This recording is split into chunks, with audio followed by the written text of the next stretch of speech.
Hey, Romeos. Romeos. How we doing, guys? Hey, guys. Nice to be with everybody. It's been a minute. It's been a minute or more. Hey, Noran. Yeah, almost a week. Hey, good to see you guys. You moved, Noran. Bring us up to date. Well, before we do Yeah, that, and as nice as it is to have everyone together again, Right. we should take this opportunity to also welcome back our viewers and listeners. Always great to have you with us. And as you may notice, we have a slightly different setup today, and that's because one of the Romeos is overseas, vacationing in Spain. Because Romeos know how to live life. Well, some do. Some do. That guy does. Take a bow there, Noran. Hola. Hola. Hola. Hola, boys. So how are things, Noran? Things are fantastic. I'm so glad I can join you guys from here. Technology is amazing, where we can connect from anywhere in the world with a decent data stream. We can do this type of video calling without spending a penny extra. It's something I've done all my life with the technology and the shit that I did when I was working, and I'm just happy that this all works for us. So clearly, good to be here. So clearly, Dominic hasn't had the conversation with you, because when you say without having to spend a penny extra, our accountant will be speaking to you afterwards. The costs are considerable. Oh, okay. I'd love to hear that. I think there's a lobster dinner in it for us. Or was that a lobster lunch? Yeah. It was a lunch, but hey, you guys can come here anytime. Thank you. I'll show you the house later. It's quite nice. All right. Well, we look forward to it, and we look forward to hearing even more about it when you get back on home turf. So, guys, I was reading a couple of interesting articles this week about the rise in polyamorous relationships, and I thought it might make for a fun, if not interesting, topic for us to tackle. So, We're taking over from Dr. Ruth. Yeah. God bless the Romeos. Hey, Pat, what was the rise you're talking about? Well, you can touch on that. I'm the only rise I'm talking about is this I'm not going to trend. touch that rise. Take it away, Duran. It's all yours. The trend towards open relationships. So, who wants to get us started on this salacious Well, first of topic? all, why have you been reading about this? Popped up on my screen for some reason. The AIs are active. Oh, wow. Okay. I couldn't resist clicking when I saw the headline. Okay. So it says a lot about your surfing. Well, it may. I do have to admit, I am in a polyamorous situation. I love myself, me, myself, and I. So He rests his case 5 minutes into the topic. He's just going to sit back now. What more is there to add? Exactly. Modesty has always been one of your strengths, Dominic. So clearly, in Dominic's case, he doesn't need anyone other than himself. However, it seems that a growing number of people in society aren't satisfied being in a monogamous relationship. And so I'm seriously interested in hearing your thoughts on this particular topic. Aki, come on, get us started. Well, I wanted to give the floor to Noran, who is such a worldly guy, especially when it comes to relationships. Noran, you're a trailblazer. So look, guys. Okay, Noran, what's going on here? I mean, polyamorous relations. Are we seriously going to have this conversation about polyamorous relationships? I don't know where to start. Okay, Guys, so let's maybe... Yeah, go ahead, Noran. Start this. Let's maybe just take a step back and let's be a little bit clinical about it. Because I think right away we're getting into the emotional aspect of it, and everyone's kind of going into their own little corner. But if you look at this thing from a clinical perspective and from a human anthropological perspective, think about what it meant to be with a single person for all of your life, for most of humanity. So up to about a couple of hundred years ago, maybe even 100, 150 years ago, when you were to be married in your teens and dead by the time you were either 40, 45, 50, and if you were super lucky, you got to 60 years old, that meant you were together with the person for like 20, 25 years. And 20 to 25 years with someone, raising children with them, and growing, old in that time, didn't mean 40, 45, 50, 60 years that people are together now. So when you think about it from a clinical perspective or from a timeline perspective, we're now being asked as a society to do things that no other humans before us were asked to do, which is to stay with one person for 40 years, 45 years, 50 years of our lives. And guys, that's a long time. So, what do you think? Doesn't that kind of put us towards a place where people are looking at other solutions? Not necessarily. And I don't know who's doing the asking. We say we're being asked. I'm not sure who is asking us. Certainly. Our lifespan is. I'm sorry? I would say. Who? Our lifespan is making it such that the time that we now must spend in a singular or in a non-polyamorous or what's the word I'm looking for? Monogamous. Monogamous. Thank you. Yeah, I don't even know what that word is. I know that word. I know that word is not part of your vocabulary, but it is monogamous. But that's that. That's an excellent point. Naran, that's an excellent point. I'm going to offer a different viewpoint, because if you're truly happy in your relationship with a partner, the fact that you're living a longer, fuller life allows you to enjoy one another that much longer, which is actually a very positive thing. You're such a good husband. Well, I don't know if I'm a good husband. I'm just saying okay, I'm going to deviate from relationships that are intimate between two human beings and talk about friendship more broadly. Mm-hmm. So if I have the opportunity to enjoy friendships that are meaningful to me longer than previous generations might have, because we're expected to live longer, fuller lives, I view that as a huge privilege and benefit.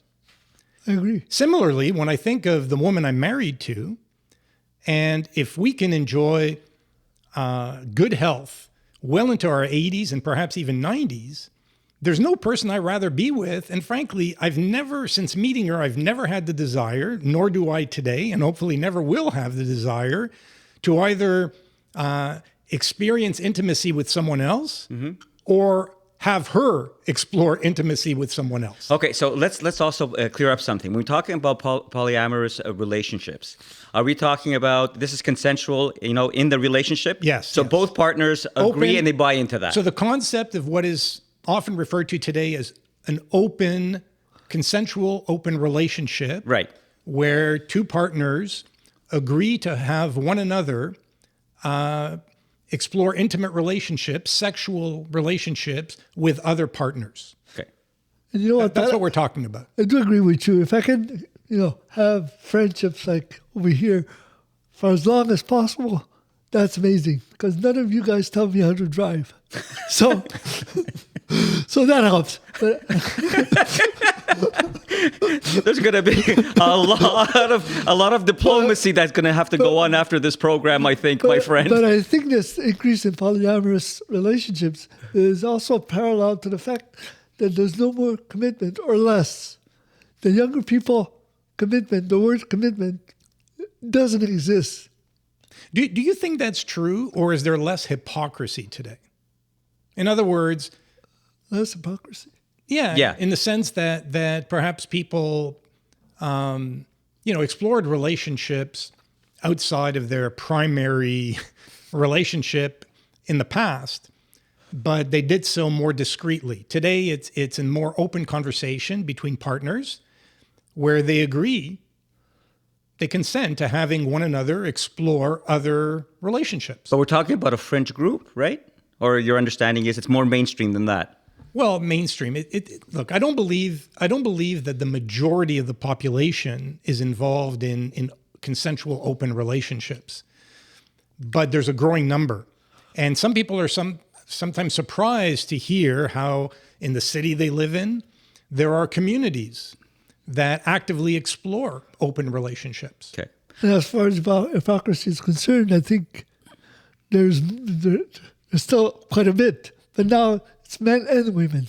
Okay. Hypocrisy. I want to go back to Nuran's excellent point to lead off the conversation. the I think 40 the way we're hardwired as human beings, Yeah. it's very unusual for us really to have the same interest and to have the same passion for, 40 to 60 years. Yeah, I don't think we're hardwired that way. No, So what we're not. Nuran is saying, Yeah. does make sense. It does. 100%.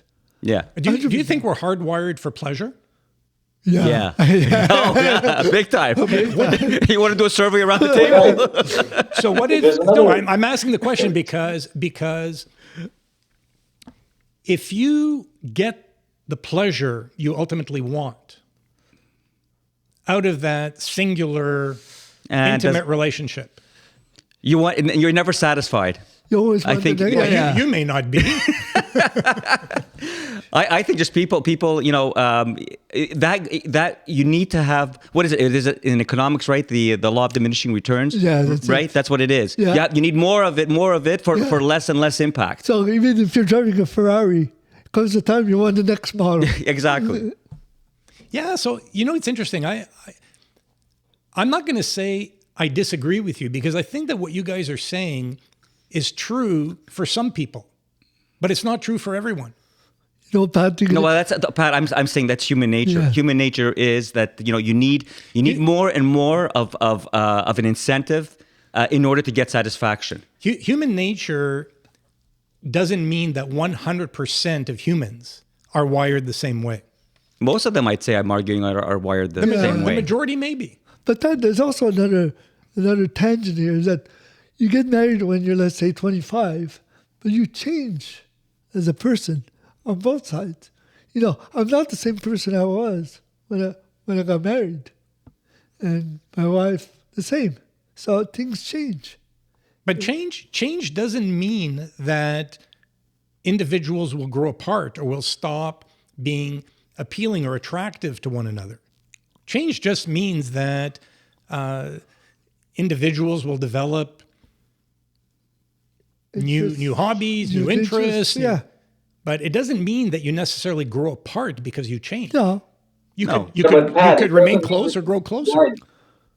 Pat, it also doesn't mean that you don't. So the answer is in some couples, you're going to have people who do grow apart.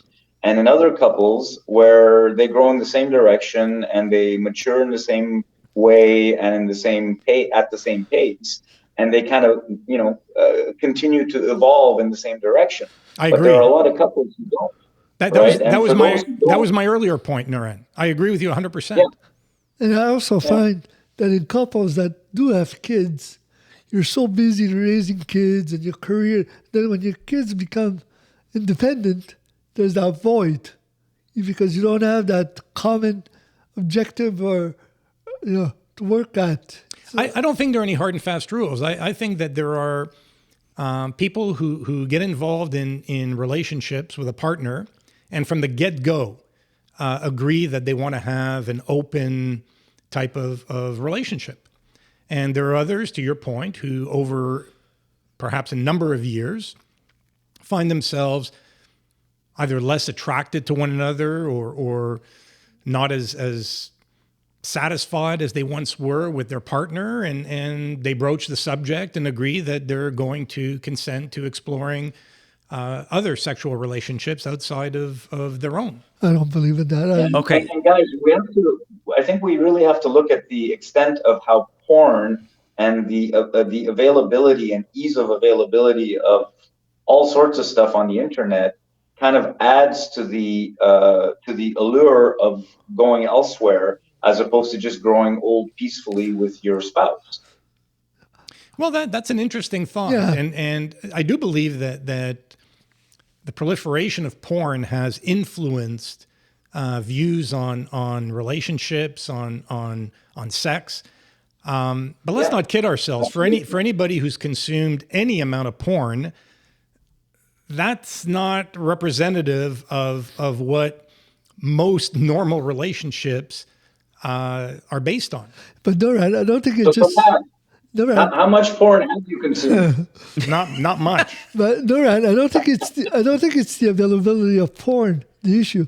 What's the issue is that it's so easy to hook up these days with other people, which maybe 20 years ago. Yeah, it's so easy.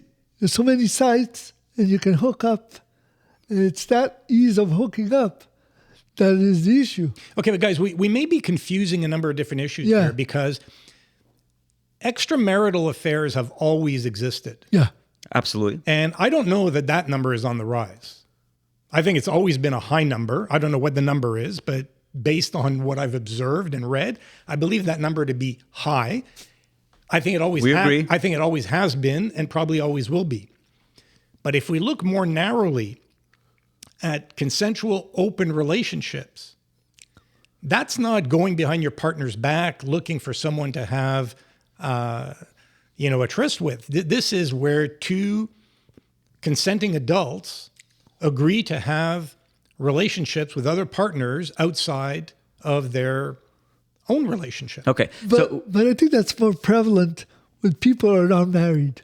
Like, let's say you have a girlfriend, you have a boyfriend, and they decide that, but once you're married, I don't think that's as No, prevalent. my point is again, we need to look at what is the definition of marriage, but whether you are married in the eyes of the law or whether you're in a long-term, meaning more than 4 or 5 year common law relationship, that's what I'm referring to, where I say that there is a rise in the number of open relationships. So these are people who have been in relationships, say, for 5+ years, committed relationships, and now they introduce this idea of sharing their partner with others and they themselves exploring new sexual relationships. Is this also maybe like a grand compromise where before it was usually the men that would have the extramarital relations? I think that's a naive viewpoint.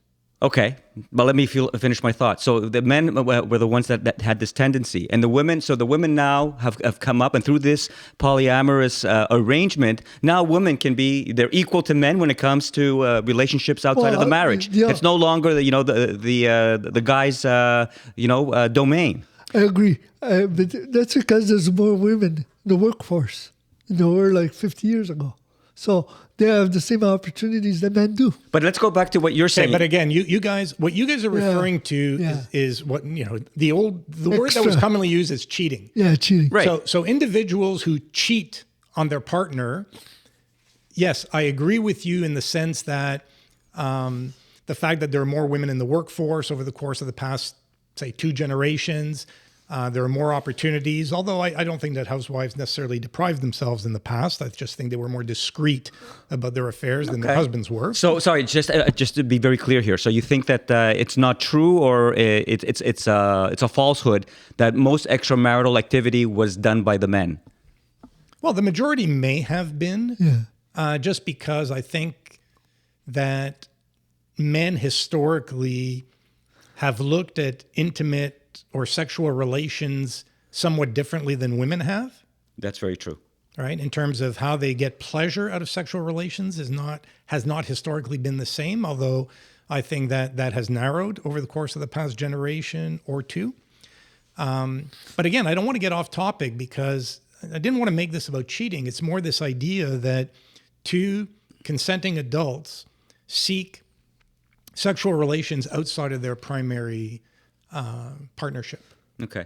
I guess what I'm saying is that what I see it as like a real evolution in relationships, where right now, basically, both parties are equal, and this notion of it's not a taboo anymore to look at relationships outside of the marriage for either one. I'm saying maybe that's a good thing.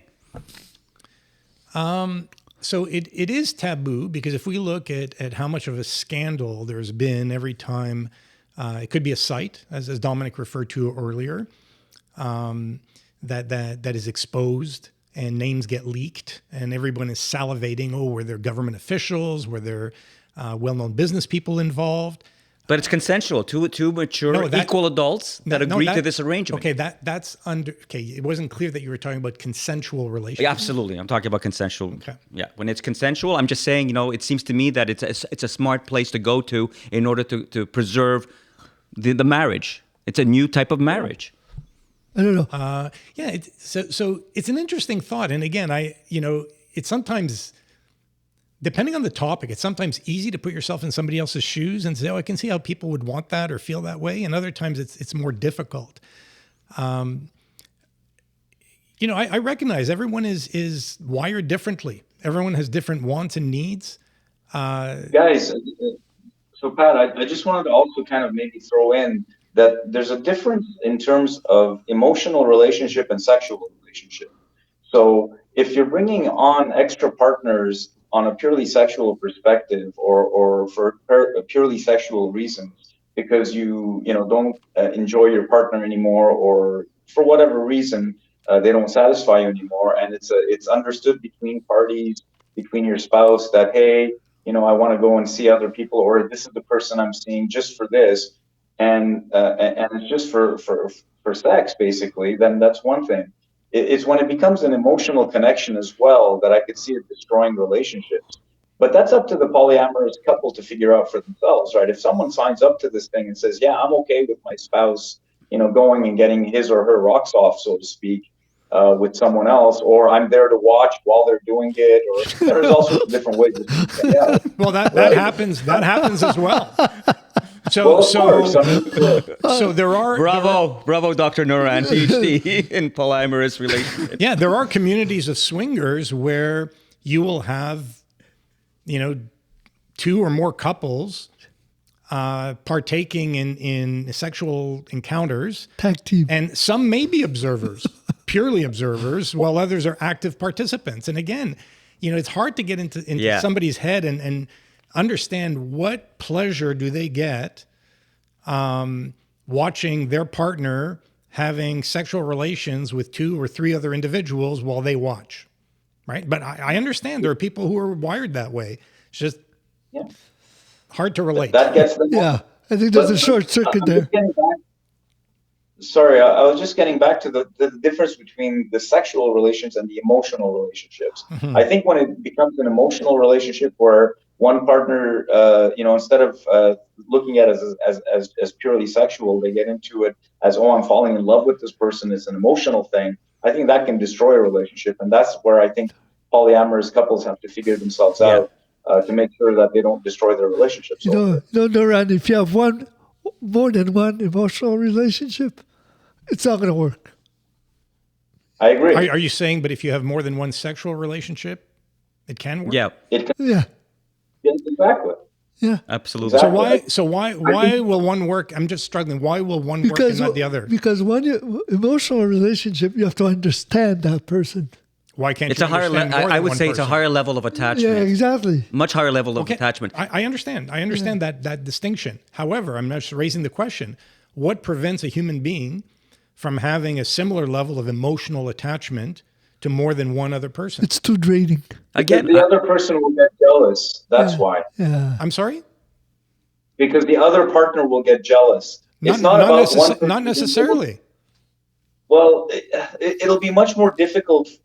Again, I'm generalizing, but if one partner is having sex, let's say the female is having sex with 5 other guys, and it's just sex, the husband or the spouse may be okay with that. But if she now falls in love with one of the other guys and wants to spend more time with them and is emotionally connected to that person, the spouse may now have a problem with that. But I think that's yeah. As a general rule, I agree with you. All I'm suggesting is that there are exceptions to that. But don't you agree, Pat? Yeah, I mean, there's always exceptions. okay, don't you guys agree as a general rule? I mean, that's the real difference between women and men when it comes to sexual relations. For men, it's something much more superficial and much more impulsive, whereas for women, it's much more. That's where the emotional. So when we talk about the two sexes, it's the women that have the more developed emotional connections, and the emotional needs. That's changing also. I'm with Dominic. I would say historically, what you just said is true. Not anymore. More recently, I think that we have seen changes occur over a period of a couple of generations where today the gap between the two may still be there, but it's nowhere near as great as it once was. Haktua. Yeah, but guys, I'll just point out that I just want to point out that anthropologically speaking, women are wired a certain way to raise That's children. what I'm saying. Yeah, exactly. So yeah, what I think we're seeing, Pat, and what you're describing is not actual, may not all be actual changes in humanity, but it may just be women trying to act like guys because they want to, have more of the, I guess, the upside of what guys enjoy in relationships. Well, I think what is also true, Naran, is that historically, men have not concerned themselves with whether or not their partner, in this case, female partner, gets physical enjoyment out of the encounter. It was, as long as they got their rocks off, it was mission accomplished. Whereas I think women, over the course of a couple of generations, have seen to it that their physical needs are effectively catered to. They're no longer just there to serve. They're no longer just there to please. They want to be pleased as well. Dominic is dying to get in on this. Go, Dominic. The world is going to crash. But I don't think this polyamorous can work if you have a real relationship. What's a real relationship? Well, you have a couple, you want to have kids, you're sharing a household. It can't work. It cannot work. Even like if both of them are in agreement, it's consensual. Okay, but let's say sorry, just to finish. I guess my reaction to what you're saying is exactly. So we've done all the things by the rules. We've done the conventional thing. We have our family, our kids. We're looking for something more, another spark in our lives. Now you're talking about our age. Okay. No, but I mean also basic human psychology. This is what I'm saying. So we've done everything by the book. Yeah. But there's still something missing. No, I do agree. Instead of getting the divorce, let's look at other options. That I do agree. Once you've done everything else, and then you're so here's where I struggle with what you just said.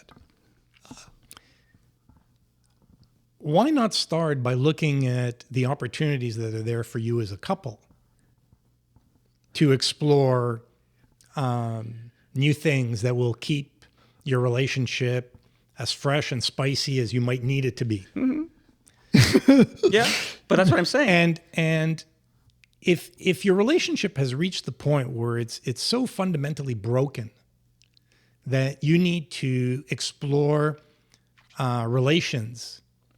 sexual relations specifically outside of your primary relationship, why remain in that primary relationship? Is it strictly a convenience? You can do both, I'm saying, Pat. I mean, there's people that still have a lot of respect for their partner and they want to continue to share a life with them.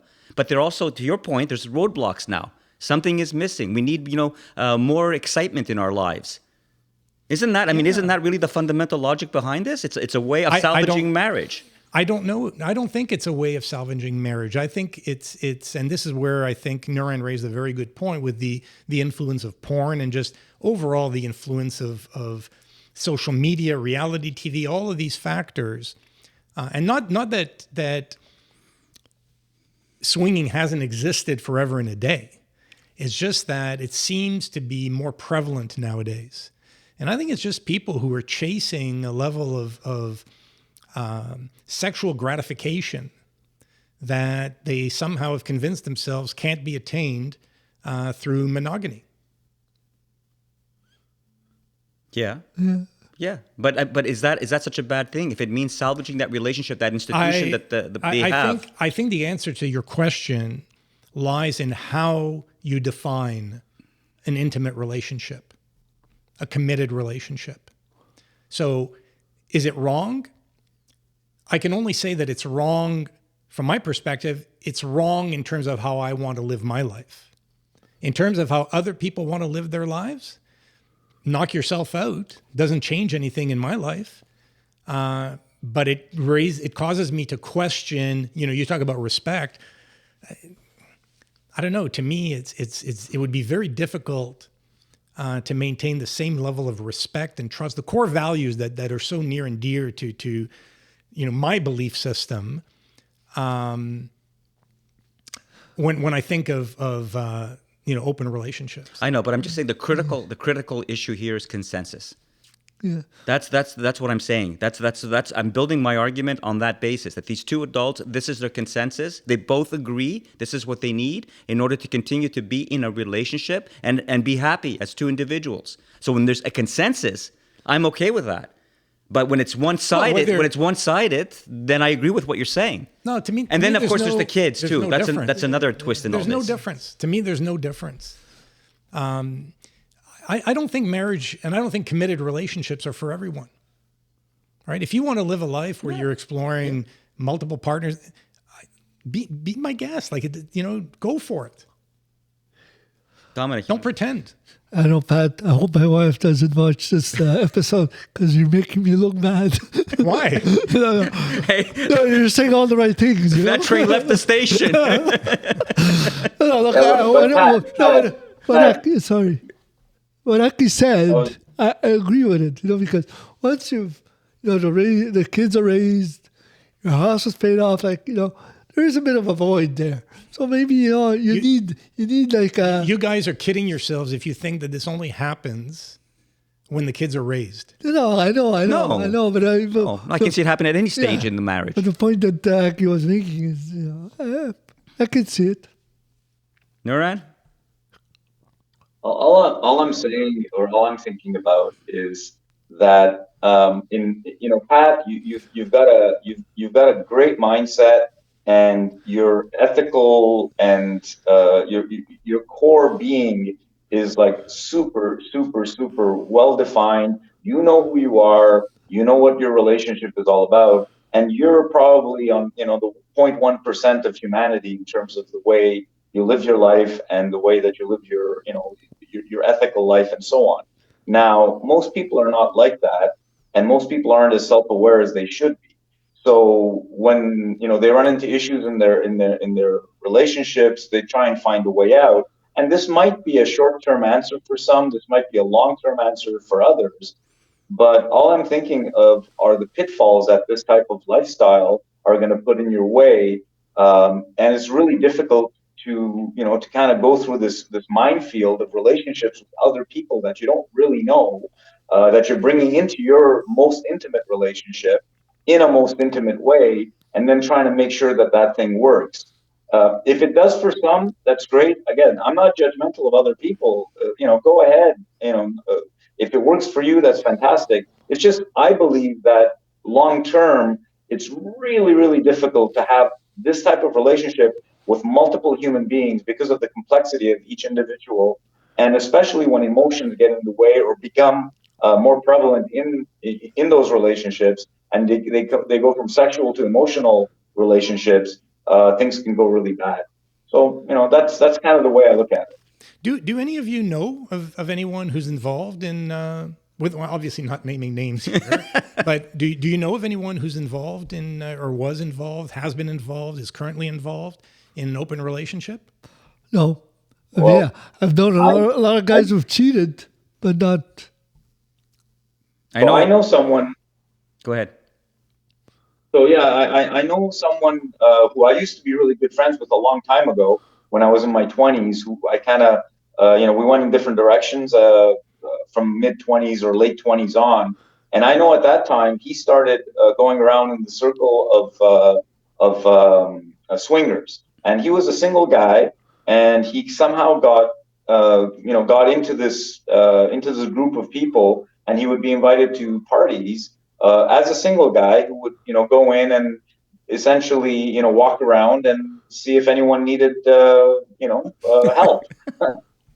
And he would tell me about these things, and that kind of turned me off in my relationship, as I was married then and he was single. And I kind of, we went in different directions, and that was one of the reasons why, because for me, it was, there was an ick factor to it, given where I was in my life at the time and the relationship that I had with my wife and so on. But yeah, I mean, he was very happy with it, and he thought it was fantastic, and he was able to, go and have, intimate relations with bunches of people, once or twice a week. But he doesn't purely fit the definition, right? Because the guy you knew was a single guy. Yeah. So he was not in a relationship where both individuals consented to having Correct. or exploring other sexual relations. He was just an opportunistic male, single male, who was looking to get action wherever he could. Hey, Noran, did you reconnect with him? Hey, Noran, did you reconnect with him? Yep. Did you reconnect with him? Hey, Dominic, I'll send you his number. Maybe an idea for a guest. Just putting that out there. Did either Aki, Dominic, either one of you know of any? I think I have some suspicions, but they're long shots. Really? Yeah, long shots. I could be wrong, but yeah, I could see some people knowing them and understanding their psychology. I can understand. I could see the logic of them actually pursuing this.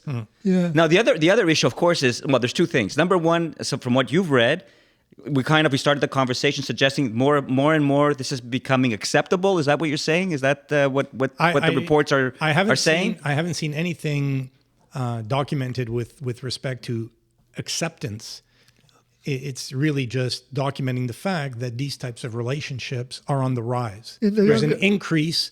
In other words, there's an increase in Western society. There's an increase in the number of open consensual relationships. Okay. So just to do a quick poll here. So in our world, given who we are, if one of us or we had another person around this table who was in a polyamorous relationship, would we judge them? Would we have an open mind? Would we be comfortable having them in our circle? You got to be kidding. Your answer is what? You're asking the Romeos if they sit in judgment? I think the answer to that question is I'm the one who does it. obvious. I'm the progressive person here, so I don't judge. We've seen it. I don't judge. We hear you judge. So would we have it? 100%. You would have. You would. Okay. So how about you? Yeah, I would judge, but I don't think I would. Would you be comfortable, or would you feel uncomfortable having this person in your inner circle? I would not be. Okay. Would not be uncomfortable. But Okay. yeah, I would judge. I mean, Okay. So hold on. You say you would not be uncomfortable. Would you and your wife go out to dinner with these people? no. Okay, so there you go. So you're not that comfortable. Not that comfortable. Nuran? Well, I guess it depends on what the wife looks like. Oh my God. Of course he would latch. He would latch onto that. Well, it's a good point. It's a good point. Right.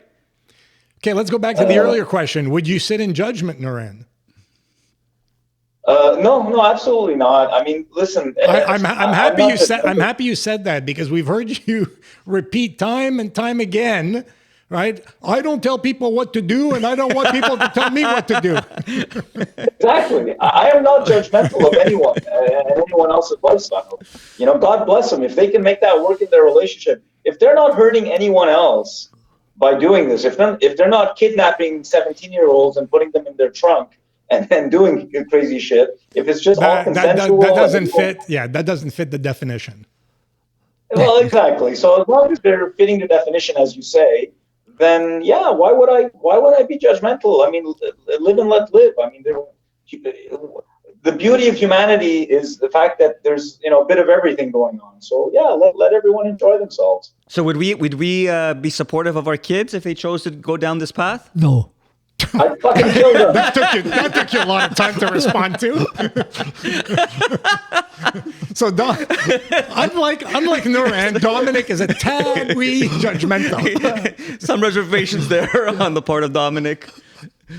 So we got an answer for Dominic. Yeah. Oh, come on, what's your answer? No, it would raise serious eyebrows. Wait a second. You just said you were in judgmental. We are. When it comes to the kids, I have to admit. No. Not when it comes to, you're either judgmental or you're not. Okay, so then ultimately, what does that mean for marriage, and what kind of what kind of representation of marriage is that in our society and for our young people? It is what it is. Yeah. Nuran? Anything, Nuran, to add to that? Your kids. If your kids were involved in... Did you guys hear me when I said I'd fucking kill them? That's good. Wait a second. You just finished telling us you were non-judgmental.